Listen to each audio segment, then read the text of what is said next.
Hi everyone. PDP, Product Development Process.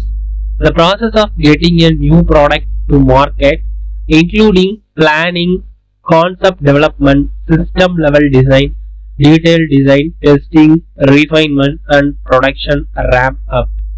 So நம்ம ஒரு ப்ராடக்ட்டை வந்து டெவலப் பண்றோம் அப்படின்னாக்கா அந்த ப்ராடக்ட்ல நம்ம கஸ்டமருடைய நீடை வந்து சாட்டிஸ்ஃபை பண்ற அளவுக்கு இருக்கும். ஒரு ப்ராடக்ட்டை நம்ம வந்து டெவலப் பண்றதுக்கு முன்னாடி அதனுடைய லைஃப் அண்ட் யூஸ் இது ரெண்டுத்தையும் வந்து நம்ம வந்து மெயினா வந்து கன்சிடர் பண்ணணும். ஸோ ப்ராடக்ட் டெவலப்மெண்ட்ல இருக்கக்கூடிய முக்கியமான 6 ஸ்டேஜஸ் என்னென்னு பார்த்தோம்னாக்கா ஐடியா ஜெனரேஷன், நெக்ஸ்ட் வந்து define product, prototype development, 4th one வந்து டெவலப் ப்ராடக்ட், 5th ஒன் வந்து டெஸ்டிங் அண்ட் 6th ஒன் வந்து டெவலப்மெண்ட். ஸோ ஒரு ப்ராடக்ட் வந்து நம்ம டெவலப் பண்றோம் அப்படின்னாக்கா இந்த 6 ஸ்டேஜஸ்லயுமே வந்து ஃபுல்லா இன்வால்வ் பண்ணி தான் ஆகணும்.